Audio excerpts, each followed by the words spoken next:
الحمد لله نحمده ونستعينه ونستغفره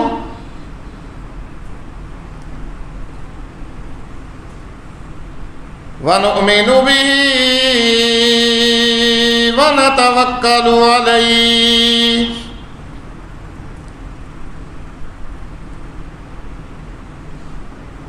ونعوذ بالله من شرور أنفسنا ومن سيئات أعمالنا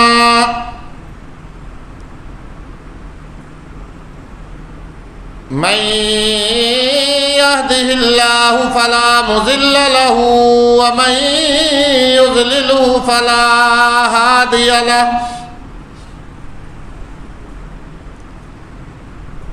ونشهد أن لا إله إلا الله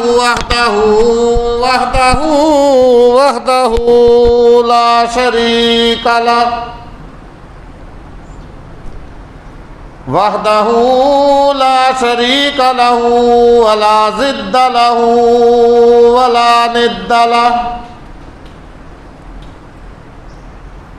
وحده لا شريك له ولا مثل له ولا مثال له ولا تمثيل له ونشهد أن سيدنا وسندنا وحبيبنا وحبيب ربنا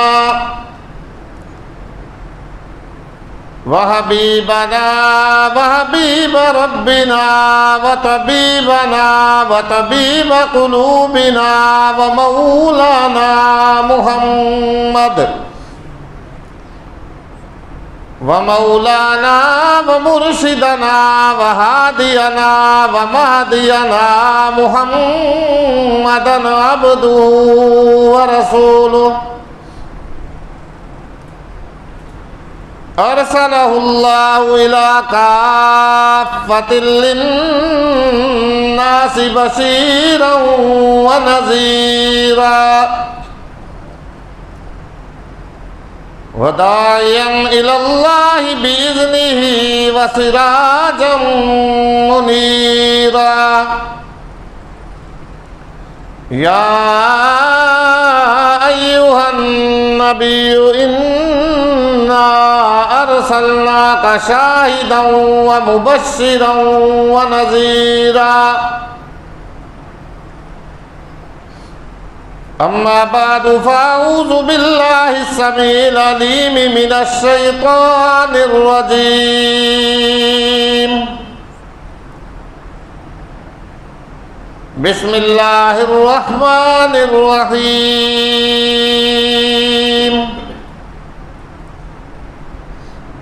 إن عدة الشهور عند الله 12 شهرا في كتاب الله يوم خلق السماوات والأرض منها 4 حرم ذلك الدين القيم فلا تظلموا فيهن أنفسكم وقاتلوا المشركين كافة كما يقاتلونكم كافة واعلموا أن الله مع المتقين وقال الله تبارك وتعالى في مقام آخر يا أيها الذين آمنوا استعينوا بالصبر والصلاة إن الله مع الصابرين ولا تقولوا لمن يقتل في سبيل الله أموات بل أحياء ولكن لا تشعرون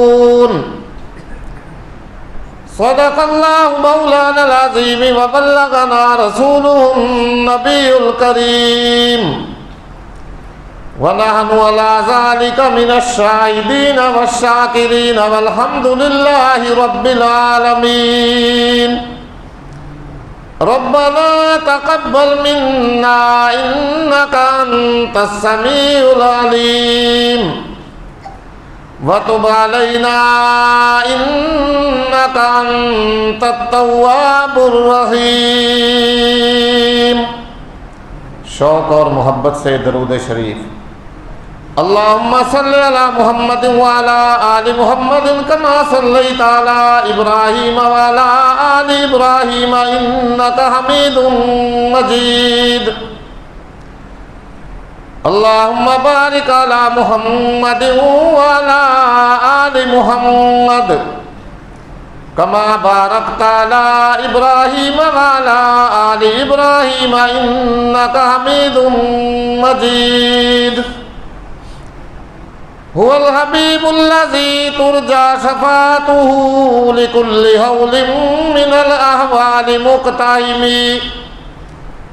يا رب صل وسلم دائما أبدا على حبيبك خير الخلق كلهم. سبحانك لا علم لنا إلا ما علمتنا إنك أنت العليم الحكيم. رب اشرح لي صدري ويسر لي أمري واحلل عقدة من لساني يفقهوا قولي. اللهم رب زدني علما اللهم رب زدني علما اللهم رب زدنا علما.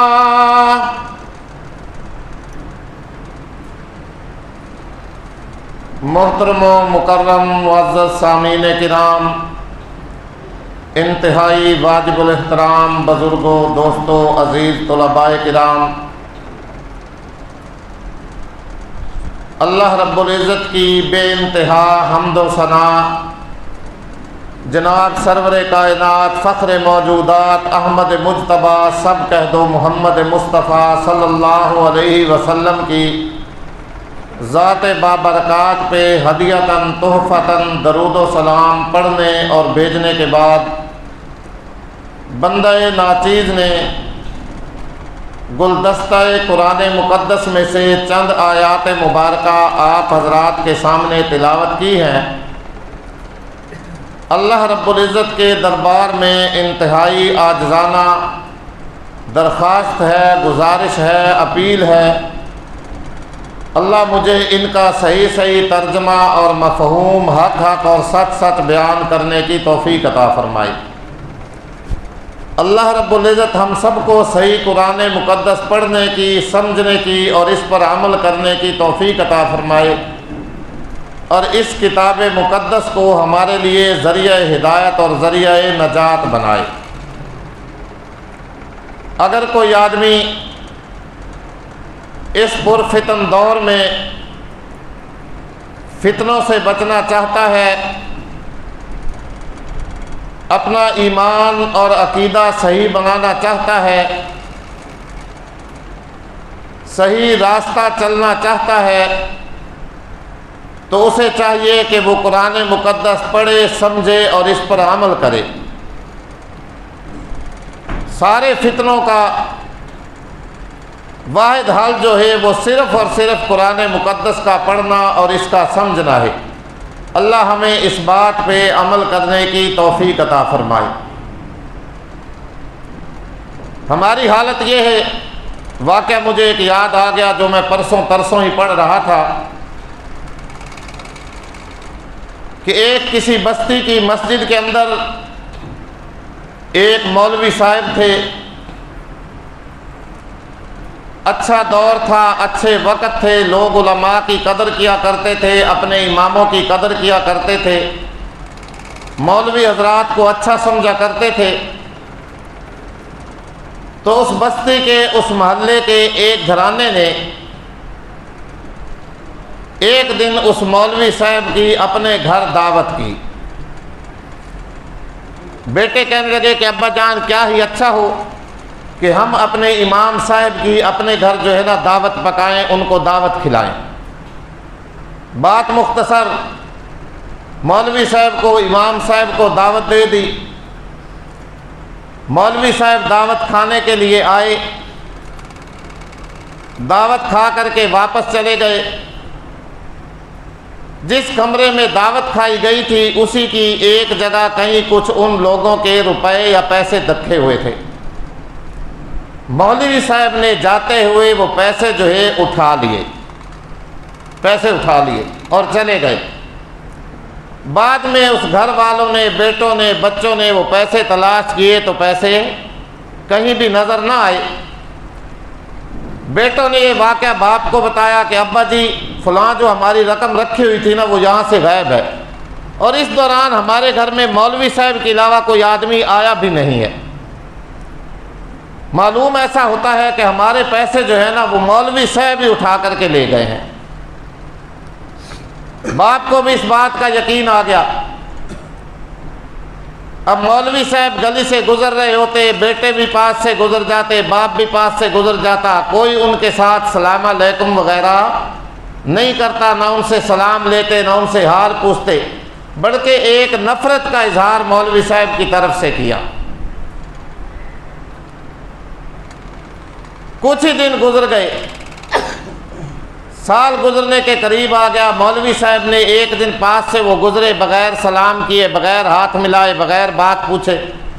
مولوی صاحب نے پوچھ لیا، مولوی صاحب کے اندر جو بات تھی وہ تو ان کو پتہ تھا۔ مولوی صاحب نے پوچھ لیا کہ کیوں بھائی کیا بات ہو گئی ہے، مجھ سے آپ لوگوں نے ملنا کیوں چھوڑ دیا، بولنا کیوں چھوڑ دیا، سلام لینا کیوں چھوڑ دیا، ایسی مجھ سے کون سی غلطی سرزد ہوئی ہے، آپ بتائیں تو میں اپنی غلطی کی معافی مانگ لیتا ہوں۔ باپ نے بھی، بیٹوں نے بھی مولوی صاحب کے سامنے وہ دعوت والی اور پیسے اٹھانے والی بات رکھی کہ آپ کے علاوہ ہمارے گھر میں کوئی بھی نہیں آیا۔ معلوم ایسا ہوتا ہے کہ ہماری رقم، ہمارے پیسے آپ نے ہی اٹھائے ہیں۔ مولوی صاحب نے تسلیم کر لیا، بات آئی گئی ہوئی۔ کچھ دن گزرے، پھر ان کے دل میں خیال آیا، سال گزر گیا اسی طرح، کہ کیوں نہ ہو مولوی صاحب کی، امام صاحب کی پھر ایک دن اپنے گھر میں دعوت کی جائے اور دعوت کے بہانے گھر بلا کے ان کو خوب بے عزتہ کیا جائے، ان کی بے عزتی کی جائے کہ ویسے تو آپ امام مسجد ہیں، مولوی ہیں، قرآن پڑھتے ہیں، پڑھاتے ہیں، اور پھر چوریاں بھی آپ کرتے ہیں، ان کی یہ بے عزتی کریں گے گھر میں بلا کے۔ چنانچہ تقریباً ایک سال گزرنے کے بعد پھر حسب معمول انہوں نے مولوی صاحب کی دعوت کی۔ دعوت کھانے کے لیے جب بیٹھے تو باپ نے بھی اور بیٹوں نے بھی، سب نے یہ بات جو ہے نا پھر وہی پیسوں والی مولوی صاحب کے سامنے رکھی۔ بات بڑی سمجھنے کی اور عمل کرنے کی ہے یہ۔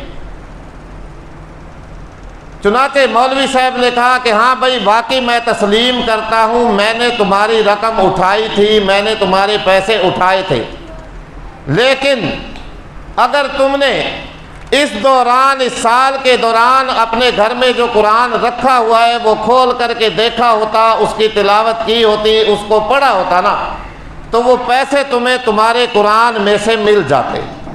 معلوم ہوتا ہے کہ تم نے سارا سال قرآن کھول کے ہی نہیں دیکھا، پڑھ کے ہی نہیں دیکھا، تم نے گھر میں برکت کے لیے رکھا ہوا ہے، اگر اسے پڑھتے، اس کی تلاوت کرتے تو تمہاری رقم، تمہارے پیسے اس کے اندر سے تمہیں مل جاتے۔ میں نے بھی یہ تجربہ کرنے کے لیے پیسے تمہارے قرآن کے اندر رکھ دیے تھے، میں یہیں پہ رکھ کے چلا گیا تھا، میں ساتھ نہیں لے کے گیا، جاؤ قرآن اٹھا کے دیکھو، کھولو قرآن۔ بیٹا دوڑتا گیا، قرآن اٹھا کے وہیں لے آیا، باپ بھی بیٹھا ہوا ہے، مولوی صاحب بھی بیٹھے ہوئے ہیں امام مسجد۔ چنانچہ جب قرآن کھولا، پہلے ہی صفحے کے اوپر سے واقعی من و عن جتنے ان کے پیسے تھے، جن کی ان کی رقم تھی، وہ ان کو سب کی سب اسی طرح مل گئے۔ بڑے شرمندہ ہوئے، بڑے پشیمان ہوئے۔ مولوی صاحب ان کو بات سمجھانا چاہتے تھے کہ قرآن کی روزانہ گھر میں تلاوت کیا کرو، قرآن پڑھا کرو، یہ صرف برکت کے لیے نہیں آیا، یہ پڑھنے کے لیے آیا ہے، یہ سمجھنے کے لیے آیا ہے، یہ عمل کرنے کے لیے آیا ہے۔ تو اس لیے اللہ ہمیں بھی قرآن پڑھنے کی، سمجھنے کی اور اس پر عمل کرنے کی توفیق عطا فرمائے۔ ماہ محرم الحرام کی آمد ہے، او گھروں والے مدارس کے طلباء کو لے کے جاتے ہیں، ختمے پڑھوا رہے ہیں، چاول پکا رہے ہیں، جس طرح جس کے دل میں آتا ہے۔ بہت ساری خرافات، رسومات ہم نے اپنی طرف سے بدعت جو بنائی ہوئی ہے، آج ان کا دور دورہ ہے۔ ان ساری بدعات کا، رسومات کا حل میرے محترم بزرگوں، دوستوں، عزیز بچوں، قرآن مقدس ہے۔ قرآن پڑھیے، اس کو سمجھیے اور اس پر عمل کیجیے، بہت سارے ہمارے مسائل حل ہوتے چلے جائیں گے۔ تو محرم الحرام کی آمد ہے۔ اسلامی تاریخی سال کے حوالے سے یہ سال کا پہلا مہینہ ہوتا ہے، اور یہ 12 مہینے جو اسلامی سال کے اللہ رب العزت نے جو بنائے ہیں، اسلام کے اندر ٹھیک گنتی کے حساب سے یہ 12 ہی مہینے ہیں۔ محرم، صفر، ربیع الاول، ربیع الثانی، جمادی الاولیٰ، جمادی الثانی، رجب، شعبان، رمضان، شوال، ذیقعد اور ذی الحج۔ اور ان کا ذکر اللہ رب العزت نے ان 12 مہینے جو اسلامی تاریخ کے حوالے سے ہیں، قرآن مقدس کے اندر ان کا ذکر فرمایا۔ انگریزی مہینوں کا ذکر قرآن میں جنوری، فروری، مارچ، اپریل کا نہیں آیا، لیکن ان کا ذکر اللہ رب العزت نے سورۃ التوبہ 10ویں سپارہ کے اندر فرمایا۔ اللہ رب العزت فرماتا ہے ان عدۃ الشہور عند اللہ 12 شہرا، کہ بے شک 12 مہینوں کی گنتی اللہ رب العزت کے نزدیک 12 ہی ہے، 13 بھی نہیں، 11 بھی نہیں، 10 بھی نہیں، 14 بھی نہیں۔ عند اللہ 12 شہرا فی کتاب اللہ، اللہ رب العزت نے شریعت کے حساب سے، چاند کے سالوں کے حساب سے سال کے 12 مہینے مقرر فرمائے، یہی جن کے نام میں نے ابھی آپ کے سامنے لیے ہیں۔ اللہ کی لوح محفوظ کے اندر یہ لکھے ہوئے ہیں، اللہ کے علم کے اندر یہ 12 مہینے لکھے ہوئے ہیں، جن میں سب سے پہلا مہینہ محرم الحرام، یوم خلق السماوات والارض، اور اسی دن سے یہ مہینے مقرر فرمائے جس دن اللہ رب العزت نے آسمانوں اور زمین کو پیدا فرمایا۔ بولو بھائی، آسمانوں کو پیدا کرنے والا کون؟ زمین کو بچھانے والا کون؟ اللہ۔ جب اللہ نے آسمان کو اور زمین کو پیدا کیا، کسی سے مشورہ لیا؟ کسی سے نقشہ بنوایا؟ کسی سے مٹیریل لیا؟ نہیں، بغیر کسی سے مشورہ لیے، بغیر کسی سے نقشہ بنوائے، بغیر کسی سے مٹیریل لیے، غور کیجئے، بغیر سہارے کے، بغیر ستونوں کے کتنا بڑا آسمان اللہ نے قائم فرمایا، اور پھر اس کے اندر بڑے بڑے سیارے، بڑے بڑے برج، بڑے بڑے ستارے، چاند اور سورج وغیرہ وغیرہ، سارے اس کی زیب و زینت اور آرائش کے لیے پیدا فرمائی۔ تو اللہ رب العزت نے یہ 12 مہینے قمری حساب کے پیدا فرمائے، جس دن سے زمین و آسمان کو پیدا فرمایا اسی دن سے یہ مہینے بھی مقرر فرمائے۔ اور شریعت کا سارا حساب جو چلتا ہے نا، وہ چاند کی تاریخ اور چاند کے مہینوں کے حساب سے ہی چلتا ہے۔ حج کا دیکھیے، حج کا مہینہ ذی الحج چاند کے حساب سے، اسی طرح رمضان المبارک کا مہینہ رمضان چاند کی تاریخ کے حساب سے، اور بہت سارے حکم احکامات جو شریعت اسلام کی شریعت کے اندر چلتے ہیں، وہ سارے کے سارے چاند کے حساب سے ہی چلتے ہیں۔ تو ماہ محرم الحرام کی آمد ہے، اس کے اندر اس کی 10 تاریخ جو آتی ہے، اس کو قرآن و حدیث کی روشنی میں کہا جاتا ہے یوم عاشورہ۔ یوم عاشورہ، عاشورہ کا دن، اور یہ یوم عاشورہ جو ہے، یہ شروع دن سے اسلام کے اندر محترم و مکرم چلا آتا ہے۔ بہت ساری باتیں اس دن کے اندر کی جاتی ہیں جن کی تفصیل کا موقع نہیں ہے۔ سب سے پہلی بات اور بڑی بات جو ہمارے فائدہ کی ہے وہ یہ ہے کہ اللہ کے نبی صلی اللہ علیہ وآلہ وسلم جب ہجرت فرما کر کے مکہ المکرمہ سے مدینہ طیبہ تشریف لائے، تو آپ علیہ السلام نے دیکھا کہ یہود مدینہ جو ہیں یوم عاشورہ کے دن 10 محرم کے دن روزہ رکھتے ہیں۔ کیا کرتے ہیں؟ روزہ رکھتے ہیں۔ تو آپ صلی اللہ علیہ وآلہ وسلم نے جب پوچھا کہ یہ یہودی اس دن کا روزہ کیوں رکھتے ہیں، یہ کیسا روزہ رکھتے ہیں، کس لیے یہ روزہ رکھتے ہیں، تو آپ صلی اللہ علیہ وآلہ وسلم کو بتایا گیا کہ یا رسول اللہ، محرم کی 10 تاریخ کو سیدنا موسیٰ علیہ السلام کو فرعون کے چنگل سے آزادی ملی تھی اور نجات ملی تھی۔ بنی اسرائیل جو ہے ان کو نجات ملی تھی، اور فرعون جو ہے بحر کلزم کے اندر اس 10 تاریخ کو غرق ہوا تھا۔ اس خوشی کے اندر، اس نجات پانے کی خوشی میں یہ یہودی لوگ اس 10ویں تاریخ کا روزہ رکھتے ہیں۔ اللہ کے نبی صلی اللہ علیہ وآلہ وسلم نے فرمایا کہ پھر ہم تو موسیٰ کے زیادہ قریب ہیں، ہمیں چاہیے کہ ہم بھی اس دن روزہ رکھا کریں۔ ہم تو موسیٰ کے زیادہ قریب ہیں، ہمیں چاہیے کہ ہم بھی اس دن کا پھر روزہ رکھا کریں۔ تو اللہ کے نبی صلی اللہ علیہ وسلم نے فرمایا ہم 1 دن کے بجائے 2 دن کا روزہ رکھا کریں گے۔ آج بھی ہمارے لیے قیامت تک آنے والے مسلمانوں کے لیے یہ حکم ہے، یہ طریقہ ہے کہ جو آدمی اس دن کا روزہ رکھنا چاہے نا، وہ 1 دن کے بجائے 2 دن کا روزہ رکھے، یا 9 اور 10 تاریخ کا روزہ رکھے، یا پھر 10 اور 11 تاریخ کا روزہ رکھے، یہود کی مخالفت کے اندر۔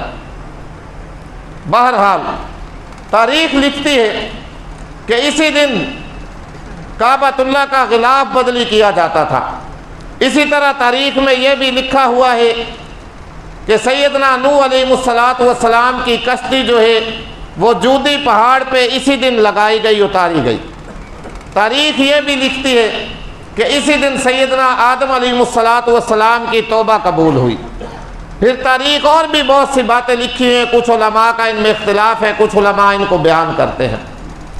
ہم نے شاید یہ سمجھ لیا ہے کہ یہ 10 محرم الحرام کے اندر جو عظمت آئی ہے، جو فضیلت آئی ہے، یہ سیدنا حسین رضی اللہ تعالی عنہ کی شہادت کی وجہ سے آ گئی۔ حالانکہ یہ بات نہیں ہے، یہ یوم عاشوراء کا دن، 10 محرم الحرام کا دن جو ہے، یہ شروع ہی دن سے محترم و مکرم چلا آتا ہے۔ اتفاق ایسا ہوا کہ اسی دن واقعہ کربلا اور سیدنا حسین رضی اللہ تعالی عنہ کی شہادت کا واقعہ جو ہے وہ پیش آیا۔ شہادت جو ہے وہ بہت بڑا نصیبہ ہوتا ہے، بہت بڑی خوش قسمتی ہوتی ہے جو اللہ رب العزت نصیب والوں کو اور خوش قسمت لوگوں کو عطا فرماتا ہے۔ روایات میں آتا ہے اللہ کے نبی صلی اللہ علیہ وآلہ وسلم نے فرمایا مجھے پسند ہے، مجھے اچھی لگتی ہے، مجھے محبوب لگتی ہے یہ بات کہ میں اللہ کے راستے میں شہید کیا جاؤں، پھر زندہ کیا جاؤں، پھر شہید کیا جاؤں، پھر زندہ کیا جاؤں اور پھر شہید کیا جاؤں۔ تو شہادت جو ہوتی ہے یہ ایک حصہ اور نصیبہ ہوتا ہے جو اللہ رب العزت خوش قسمت لوگوں کو عطا فرماتا ہے، اور جو پھر اللہ کے راستے میں شہید ہو جاتا ہے وہ مرتا نہیں ہے، مردہ نہیں ہوتا۔ اللہ کا قرآن اٹھا کے دیکھیے، 2 سپارہ، اس کا غالباً 3 رکوع، اللہ رب العزت فرماتا ہے وَلَا تَقُولُوا لِمَن يُقْتَلُ فِي سَبِيلِ اللَّهِ أَمْوَاتٌ بَلْ أَحْيَاءٌ وَلَٰكِن لَّا تَشْعُرُونَ۔ قرآن پڑھیے، قرآن سمجھیے، قرآن کا مطالعہ کیجئے۔ میں سارے اپنے محترم بزرگوں کو، نوجوان عزیز ساتھیوں کو دعوت دیتا ہوں، اچھے سے ترجمے والا قرآن لیجئے۔ جب آپ گھر کے اندر، مسجد کے اندر بیٹھ کر کے تلاوت کرتے ہیں، 1 آیت 2 آیت آدھا رکوع اس کا ترجمہ بھی ساتھ پڑھا کیجئے کہ قرآن ہمیں کیا حکم دیتا ہے۔ یہ صرف بھائی برکت کے لیے نہیں آیا کہ گھر میں الماری میں برکت کے لیے رکھ دو اور سالہ سال اس پہ گرد و غبار پڑتی رہے، مٹی پڑتے رہے، سارا سال میں اسے کھول کر کے بھی نہ دیکھوں، جیسا کہ میں نے واقعہ آپ کو ابھی سنایا ہے۔ قرآن اٹھائیے، قرآن فرماتا ہے وَلَا تَقُولُوا لِمَن يُقْتَلُ فِي سَبِيلِ اللَّهِ أَمْوَاتٌ بَلْ أَحْيَاءٌ وَلَٰكِن لَّا تَشْعُرُونَ۔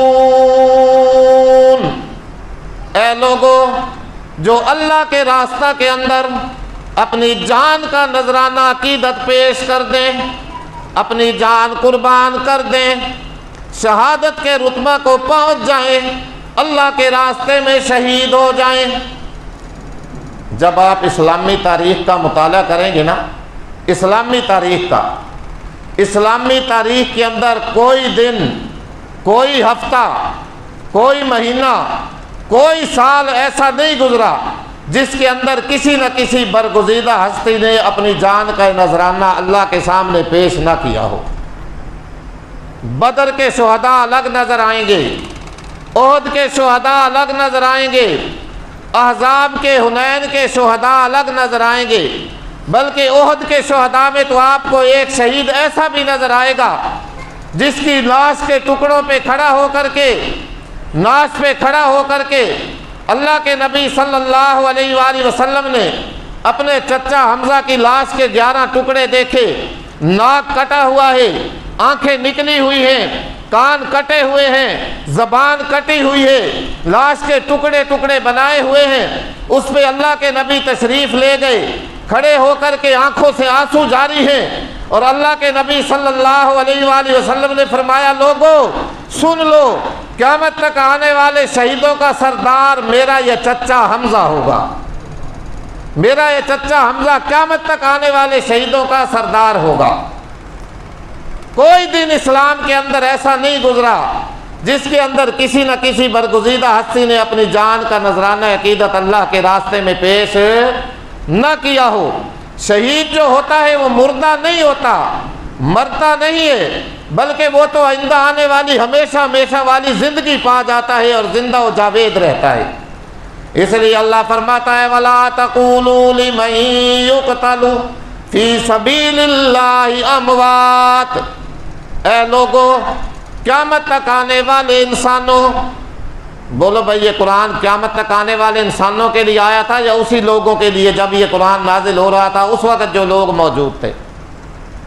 نہیں، قرآن قیامت تک آنے والی انسانیت کے لیے ہے۔ جو بھی اس کو پڑھے گا، سمجھے گا، عمل کرے گا، وہی نجات پا جائے گا، وہی نجات پا جائے گا۔ تو اللہ فرماتا ہے، لوگوں قرآن پڑھ کے دیکھو، جو لوگ میرے راستہ کے اندر اپنی جان پیش کر دیں، اپنی جان کی بھی پرواہ نہ کریں، جان بھی قربان کر دیں، انہیں تم مردہ مت کہنا، میت مت کہنا، بلکہ بل احیاء ولکن لا تشعرون، بلکہ وہ تو مردہ نہیں ہوتے، زندہ ہوتے ہیں، لیکن تمہیں ان کی زندگیوں کا شعور نہیں ہوتا۔ آخر کوئی بات تو تھی نا کہ اللہ کا نبی بھی تمنا کر رہا ہے کہ یا اللہ میں تیرے راستے میں شہید کیا جاؤں اور پھر زندہ کیا جاؤں، پھر شہید کیا جاؤں، پھر زندہ کیا جاؤں۔ دوسری جگہ 4 سپارہ طوفان اٹھا کے دیکھیے، یہاں تو فرمایا کہ ان کو مردہ نہ کہو۔ قرآن مقدس کی دوسری آیت کے اندر اللہ فرماتا ہے، وَلَا تَحْسَبَنَّ الَّذِينَ قُتِلُوا فِي سَبِيلِ اللَّهِ أَمْوَاتًا، اے لوگو جو میرے راستہ کے اندر جان قربان کر دیں انہیں تم مردہ گمان بھی نہ کرو، خیال بھی نہ کرو۔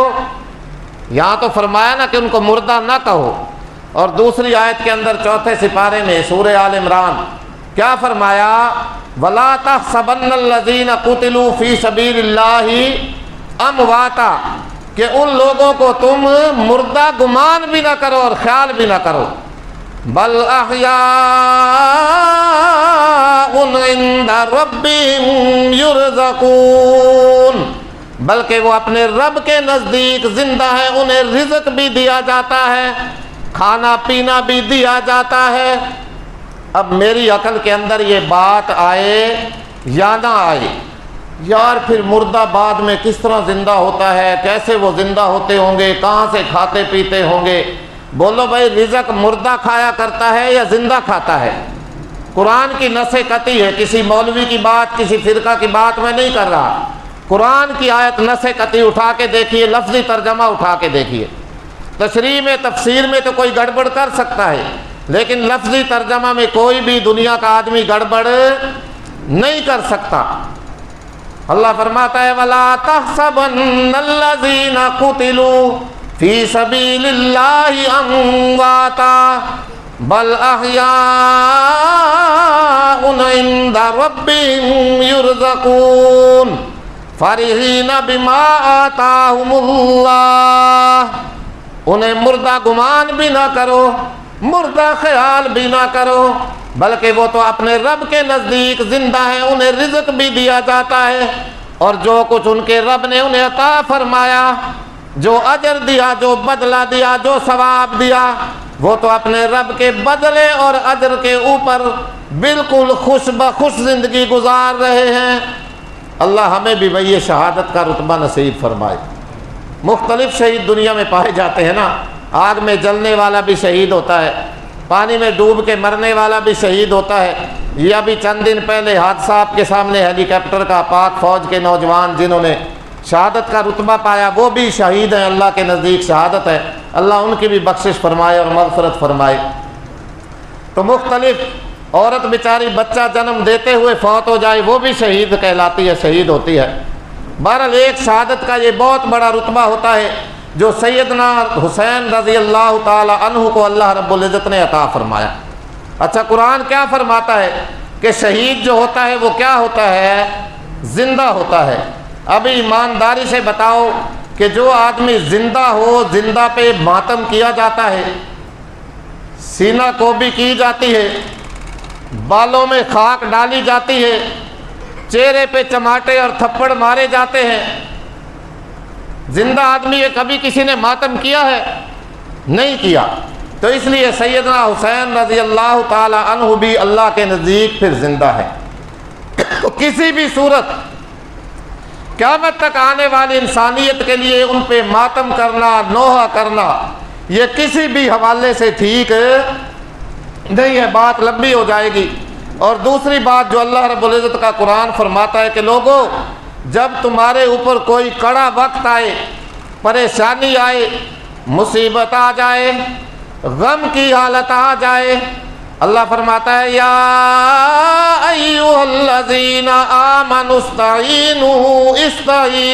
استعینوا بالصبر والصلاۃ ان اللہ مع الصابرین۔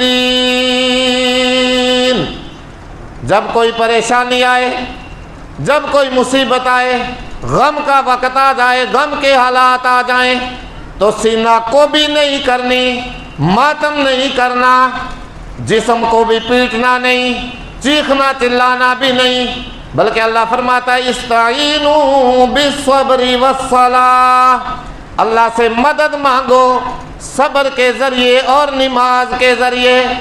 کس کے ذریعے بھائی؟ صبر کرو اور اللہ کے سامنے نماز پڑھو، سجدہ ریز ہو جاؤ، اللہ سے مدد مانگو، یا اللہ میری یہ پریشانی دور فرما، میری یہ مصیبت دور فرما۔ روایات میں آتا ہے اللہ کے نبی صلی اللہ علیہ وآلہ وسلم کے گھر والوں پہ جب کوئی پریشانی آ جاتی، جب کوئی مصیبت آ جاتی، کوئی مشکل آتی نا، تو اللہ کے نبی صلی اللہ علیہ وآلہ وسلم اپنے گھر والوں کو نماز کا حکم فرمایا کرتے تھے۔ اللہ ہمیں بھی اس بات پہ عمل کرنے کی توفیق عطا فرمائے۔ اللہ اکبر۔ اور اسی چیز کا حکم اللہ نے اپنے نبی محمد صلی اللہ علیہ وسلم کو قرآن میں فرمایا۔ قرآن اٹھا کے دیکھیے وَأْمُرْ أَهْلَكَ بِالصَّلَاةِ وَاسْتَبِرْ عَلَيْهَا، کہ میرے پیغمبر محمد الرسول اللہ صلی اللہ علیہ وسلم اپنے گھر والوں کو نماز کا حکم فرمائیے اور خود بھی اس پہ کاربند رہیے۔ وَأْمُرْ أَهْلَكَ بِالصَّلَاةِ وَاسْتَبِرْ عَلَيْهَا، اپنے گھر والوں کو نماز کا حکم کیجیے اور خود بھی اس پہ کاربند رہیے۔ اور یہی ہمارے لیے عملی نمونہ سیدنا حسین رضی اللہ تعالی عنہ کی زندگی میں ملتا ہے۔ شہادت سے کچھ دیر پہلے بھی پیغمبر کے نواسے نے وہ نواسا جس کے لبوں کو اللہ کے نبی صلی اللہ علیہ وسلم کھجور کی طرح چوسا کرتے تھے۔ روایات میں آتا ہے اللہ کے نبی صلی اللہ علیہ وآلہ وسلم جمعہ کے دن ممبر رسول پہ بیٹھ کے خطبہ ارشاد فرما رہے ہیں۔ خطبہ دیتے دیتے دیکھا حسن اور حسین چھوٹے چھوٹے بچے مسجد نبوی میں گرتے پڑتے چلتے آ رہے ہیں، حتیٰ کہ اللہ کے نبی صلی اللہ علیہ وسلم سے ان کا گرنا پڑنا برداشت نہ ہوا، دل کو تکلیف پہنچی۔ روایات میں آتا ہے اللہ کے نبی نے خطبہ وہیں پہ بند کیا اور دوڑ کر کے گئے، دونوں نواسوں کو گود میں اٹھا کر کے ممبر پہ آ کر کے اپنے قریب بٹھا دیا۔ یہ وہ نواس رسول ہے۔ ایک دن اللہ کے نبی صلی اللہ علیہ وسلم نے دونوں نواسوں کو، حسن اور حسین کو، دونوں کندھوں پہ بٹھایا ہوا ہے۔ ایک صحابی نے دیکھا اور دیکھ کے عرض کی، یا رسول اللہ کتنی بہترین سواری ہے، کتنی بہترین سواری ہے۔ اللہ کے نبی نے فرمایا، یہ تو دیکھ لیا کہ سواری کتنی بہترین ہے، یہ بھی تو دیکھو کہ جو اوپر سوار ہے وہ کتنے بہترین ہیں، وہ کتنے بہترین ہیں۔ کتنی باتیں میں فضائل کی بیان کرتا جاؤں، وقت تھوڑا ہے۔ بہرحال وہ نواس رسول جس نے شہادت سے تھوڑی دیر پہلے بھی نماز ادا کی، اس لیے کہنے والا کہنا ہے، فرض نماز ادا کر بھائی، حق تعالیٰ دا ارشاد کہ صورت وچ نہیں معاف تھیندی اے نیکیاں دی بنیاد، تے بن نمازی اللہ تھی سی راضی، پڑھ کے ویکھ اس دا سواد، تے کم تر مول قضا نہ تھی سی، کر وقت حسین دا یاد۔ نماز بھائی بڑی اعلیٰ چیز ہے۔ اللہ فرماتا ہے جب بھی کوئی پریشانی آئے، کوئی مصیبت آئے، پیٹ کا نہیں کرنا، چہرہ نہیں نوچنا، چہرے پہ تماچے نہیں مارنے، بالوں میں خاک اور مٹی بھی نہیں پھینکنی، بلکہ استعینوا بالصبر والصلاۃ، صبر کرنا ہے جب کوئی پریشانی آ جائے اور اللہ کی نماز سے مدد حاصل کرنی ہے۔ تو عرض میں کرتا ہوں، سیدنا حسین رضی اللہ تعالی عنہ کی شہادت کا غم منانے والوں، اللہ نے اس طرح حکم نہیں فرمایا، اللہ اکبر، بلکہ ہمیں حسین کا نمونہ اپنانے کا حکم دیا گیا۔ کالے کپڑے پہننے میں نجات نہیں ہے، بلکہ نجات حسین کا کردار اپنانے میں ہے۔ جو کچھ حسین ہمیں کر کے دکھلا گیا ہے اس بات پہ عمل کرنے میں، بلکہ وہ تو کہہ گئے شہادت اس کی خوب دے گئے کربلا والے، شہادت اس کی خوب دے گئے کربلا والے، کبھی باطل اور جھوٹے کے آگے جھک نہیں سکتے خدا والے۔ ہمارے لیے تو بھائی نمونہ ہے، ہمارے حسین تو زندہ ہے، ہم نے ان پہ نوحہ نہیں کرنا، ماتم نہیں کرنا، یا حسین کا نعرہ نہیں لگانا، بلکہ ہم نے تو حسین کو داد دینی ہے، واہ حسین، واہ حسین جو تو نے اللہ کے راستے میں اپنی قربانی پیش کی، جان کی بھی پرواہ نہیں کی، بیٹوں کی بھی پرواہ نہیں کی، مال کی بھی پرواہ نہیں کی، چھوٹا بیٹا علی اصغر بھی شہید کرایا، چھوٹا بیٹا علی اکبر بھی شہید کرایا، 72 تن اللہ کے راستے میں شہید کرائے، لیکن جوان بیٹے کی لاش پہ بھی جو نہ رویا واہ حسین، کیا کہیں گے بھائی بولو؟ سینہ نہیں پیٹیں گے یا حسین نہیں، واہ حسین، تو نے جو اللہ کے راستے میں قربانی پیش کی، قیامت تک آنے والی انسانیت اس کو داد دیتی رہے گی، یاد رکھی جائے گی قیامت تک وہ قربانی۔ جوان بیٹے کی لاش پہ بھی جو نہ رویا واہ حسین، جس نے سب کچھ کھو کر کچھ بھی نہ کھویا واہ حسین۔ وقت آپ کا ہو گیا ہے، بہرحال یہ ساری خرافات، یہ اتفاقی واقعہ ہے، 10 محرم الحرام کو پیش آیا، لیکن یہ یوم عاشوراء 10 محرم کا جو دن ہے نا، یہ شروع ہی اسلام سے محترم و مکرم چلا آتا ہے۔ اب جس نے روزہ رکھنا ہو 2 دن کا روزہ رکھیں، یا 9 اور 10 کا رکھیں گے اور یا 10 اور 11 کا رکھیں گے، اللہ تعالیٰ عمل کی توفیق عطا فرمائے۔ وآخر دعوانا ان الحمد للہ رب العالمین۔